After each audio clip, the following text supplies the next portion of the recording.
Shalom blessed people, balik lagi bersama dengan gue, Unedo Tesalonika Gultom, dan lo lagi nonton Christian Daily Channel. Jangan lupa di like, share, dan juga subscribe kalau blessed people mendapatkan berkat dari setiap videonya Christian Daily Channel. Wow, dapet 100 subscriber juga akhirnya blessed people ya.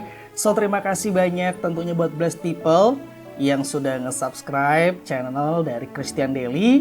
Dan terima kasih juga tentunya kepada Tuhan Yesus karena ternyata sudah ada 100 orang yang merasa diberkati dari setiap videonya Christian Daily Channel. So, lo udah jadi blessed people, ya kan? Orang yang diberkati. Sejujurnya gue ngerasa speechless ya. Meskipun baru dapet 100 subscriber, tapi nggak tahu kenapa, menurut gue ini adalah hal yang luar biasa. So, terima kasih buat blessed people sekali lagi. Dan semoga Christian Daily Channel bisa selalu memberikan konten-konten yang menarik dan tentunya pembahasan yang memberkati setiap blessed people untuk semakin takut dan cinta akan Tuhan. Dan ngomong-ngomong blessed people, judul dari video ini mirip sama lagu dari Chris Patih gak sih? Ya kan? Bila rasaku ini rasamu. Nah, ada apa sih dengan pembahasan ini? Kok ada judulnya kayak begitu gitu loh ya? Karena gue bakal membahas sebuah pembahasan yaitu tentang perasaan. Ya, perasaan dalam hal percintaan ya. Atau lebih spesifiknya lagi gue bakal membahas tentang pacaran. Dimana pacaran itu pasti identik dengan hubungan, perasaan ya, atau relationship antara laki-laki dan perempuan yang lawan jenis ya. Bukan yang sesama jenis. Dan ngomong-ngomong soal pacaran, tentunya pembahasan ini bukan hanya untuk orang yang sedang pacaran, yang pernah pacaran atau pernah itu kan ada dua ya, memang putus dan akhirnya dia sekarang Jonas jomblo ngenes ya kan, atau ada orang yang tadinya pacaran akhirnya memutuskan hubungan pacarannya dan lanjut ke hubungan pernikahan gitu. Jadi bukan hanya untuk kedua kasus itu aja. Sobat blessed people yang belum pernah pacaran satu kali pun, pembahasan ini juga buat lo blessed people ya. Jadi intinya hubungan relationship yang lawan jenis ya udah masuk gitu ya. Tapi kalau hubungan yang sesama jenis nggak usah masuk. Tobat. Well, kita mulai pembahasannya dari sebuah pertanyaan, yaitu apa yang bisa kita lakukan ketika pacaran? Banyak banget. Saling sharing tentang kebaikan Tuhan. Saling menegur kalau ada yang gak sesuai dengan kebenaran firman Tuhan. Saling memberikan alarm kalau udah mulai offside ya. Offside berarti udah keluar jalur ya. Dia maju duluan padahal belum waktunya kan. Jadi wasit itu mencet. Nah itu offset kan, yang harus ada tindakan-tindakan yang bisa dilakukan ketika sudah menikah, ya kan? Ini sudah dilakukan sebelum menikah. Nah itu, apa yang bisa dilakukan selama berpacaran ya kurang lebih seperti itu blessed people. Jadi kalau lo berpikir berpacaran di dalam Tuhan atau pacaran yang rohani itu bakal membosankan, enggak. Karena banyak banget aktivitas yang tetap bisa lo lakukan. Pertanyaan yang kedua, siapa sih yang harus jadi pacar kita? Ini dia yang dilema blessed people. Ini yang agak ribet ya. Karena gini blessed people, kalau gue pribadi, gue setuju kalau jatuh cinta itu dari mata baru turun ke hati. Ya terlepas gue nggak tahu sih ya menurut blessed people yang lainnya itu benar atau enggak, alkitabiah atau enggak, tapi itulah yang jujur gue rasakan.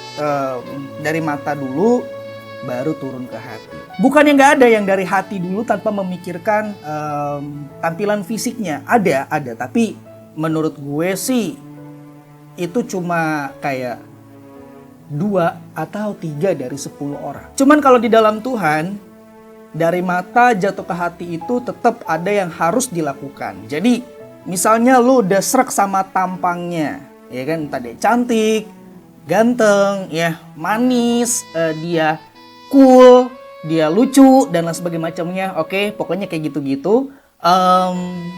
Kita tetap harus melihat berkaitan dengan kerohaniannya, berkaitan dengan prinsipnya dan bagaimana perjuangan dia dalam mengikut Tuhan. Nah, kalau misalnya di situ udah merasa cocok, baru gas gitu ya.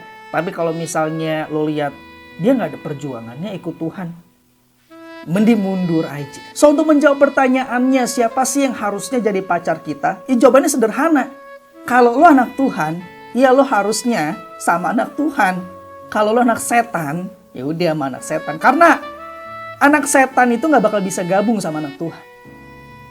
Anak Tuhan juga nggak bakal bisa gabung sama anak setan. Itu aja perkaranya. Jadi kalau lo anak Tuhan, menjawab pertanyaan ini, sama siapa nih kita harus pacaran? Sama anak Tuhan lah. Iya kan? Ganteng atau cantik itu relatif. Sifatnya pun sementara.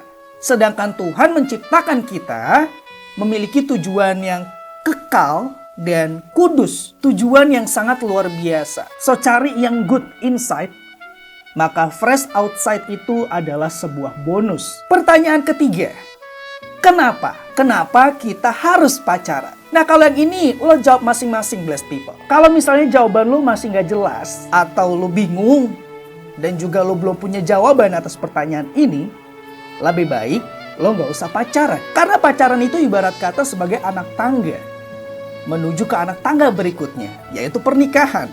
So kalau lo belum mau menikah, berarti ngapain lo naik anak tangga untuk pacaran? Sama halnya kayak misalnya kita harus menaiki sebuah tangga. Tentu ada tujuannya kan?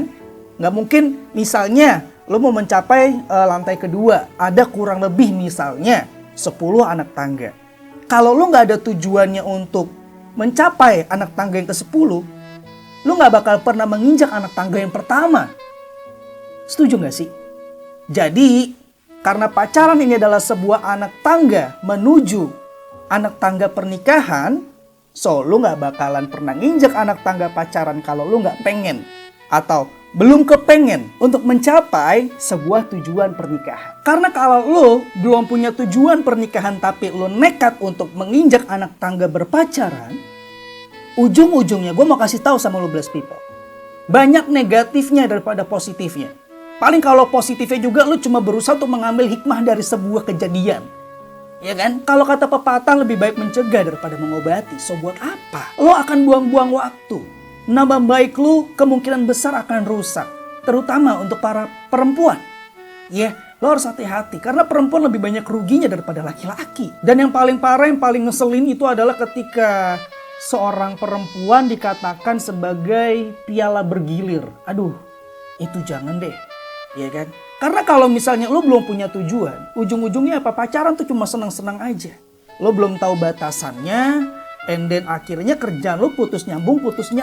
Ketika lo udah putus nyambung, artinya apa? Lo punya koleksi mantan banyak banget blessed people. Lah, bagaimana perkara? Gue pribadi menjadikan mantan yang banyak itu bukanlah suatu kebanggaan.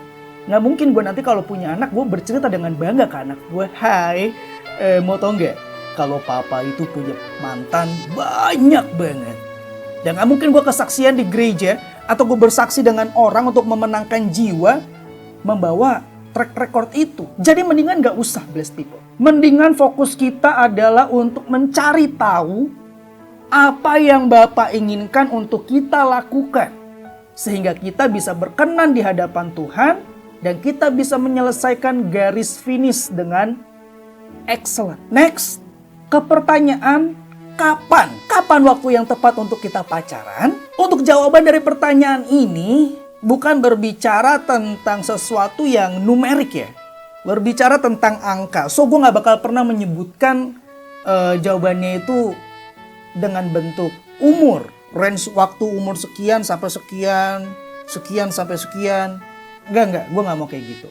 Tapi yang jelas ya 17 tahun ke atas ya, itu udah pasti. Tapi untuk lebih tepatnya kapan sih waktu yang tepat untuk kita pacaran? Jawabannya adalah ketika lo sudah memiliki tujuan untuk menikah. Karena ketika lo udah menikah, ketika gue udah menikah, kita memiliki PR yang besar. Yaitu membawa bahtera keluarga kita untuk menjadi keluarga yang takut akan Tuhan. That it's not a simple things. Difficult, tahu gak lo? Susah. Hanya orang-orang yang expert yang bisa membawa keluarganya menjadi keluarga yang takut akan Tuhan. Keluarga yang mencerminkan Kristus di dalamnya. Hanya keluarga atau orang-orang yang expert yang bisa melakukan itu. So how to be expert? Benahi diri lo dari sekarang sebelum lo memulai sebuah bahtera rumah tangga. Karena menurut gue, kalau kita ingin berbenah mulai dari nol ketika sudah ada bahtera rumah tangga, itu akan sangat amat susah. Besar kemungkinan lo akan menyerah di tengah jalan. Bebannya terlalu besar untuk lo pikul, blessed people. So kalau lo mau membawa keluarga lo menjadi keluarga yang cinta akan Tuhan, begitupun dengan gue. Kalau kita ingin membawa keluarga kita menjadi keluarga yang takut akan Tuhan, so dimulai dari diri kita sendiri. Ketika diri kita sudah takut akan Tuhan, kita menemukan pasangan yang takut akan Tuhan. So bukan menjadi hal yang terlalu rumit, menjadi hal yang terlalu susah untuk membawa anak kita kelak menjadi anak yang takut akan Tuhan. Karena apa? Kita sudah melakukannya duluan. Kita sudah expert duluan. Gimana caranya kita belum expert mau ngajarin orang? Lucu, bener gak sih? So sekarang buat lo blessed people yang sedang berpacaran, kalau belum ada tujuan untuk menikah, ya gitu deh, paham kan? Masa gak paham sih bun? Putus! Ya ampun sih, atau bahasa halusnya break lah ya. Break aja dulu, masing-masing mengenali Tuhan lebih dalam lagi. Dan nanti kalau udah sama-sama cinta akan Tuhan, ketemu dan masih ada rasa deg-degser ya mau balik-balik deh. Tapi kalau misalnya sekarang belum punya tujuan untuk menikah, mendingan udahan aja dulu. Jangan dipaksa. Karena kalau dipaksa ujung-ujungnya bakal buang waktu dan membuka besar kemungkinan untuk lo jatuh dalam dosa. Terus buat lo yang belum pernah berpacaran nih, blessed people ya. Pembahasan ini seharusnya membuat blessed people nggak boleh insecure, nggak boleh ngerasa nggak laku. Tapi kan dok, gue udah expired nih bentar lagi. Kalau lo ciki, lo iya bisa expired. Tapi lo ini kan buatan tangan Tuhan. Kalau Tuhan yang punya pabrik, nggak akan ada kata expired. Karena lo nggak dibikin pakai bahan pengawet. Paham lo? Iyalah, gue heran sama orang yang menganut paham kalau ada kata expired buat umur pernikahan. Ya kecuali secara biologis, ya itu beda urusan tuh. Tapi kalau misalnya lo takut karena udah dibilang expired karena perkataan orang lain, lo salah besar bos. Ya kan? Gak boleh ngerasa kayak gitu. Lo gak usah ke-trigger sama pertanyaan orang. Kapan nikah? Kapan nih nyusul kita-kita? Untuk menjawab pertanyaan itu, yuk kita buka langsung aja kebenaran firman-Nya yang diambil dari Kidung Agung 2 ayat yang ke-7 bagian B. Yuk langsung aja kita cek. Kidung Agung 2 ayat yang ke-7 bagian B. Setelah titik 2, lo bisa ngeliat firman Tuhan berkata, jangan kamu membangkitkan dan menggerakkan cinta sebelum diingininya. So blessed people, yuk kita sama-sama berjuang untuk menciptakan keluarga-keluarga yang takut akan Tuhan. Karena kalau semakin banyak keluarga yang takut akan Tuhan, maka pergerakan iblis itu bakalan semakin sempit. Dan itu adalah PR buat lo dan gue yang belum menginjak jenjang pernikahan. So thank you for watching. Jangan lupa di like, share, dan juga subscribe. Kalau blessed people mendapatkan berkat dari setiap videonya Christian Daily Channel. Gue Unedo Tesalonika Gultom pamit undur diri. Sampai ketemu lagi di video berikutnya. So see you and God bless you. And as always, keep the faith.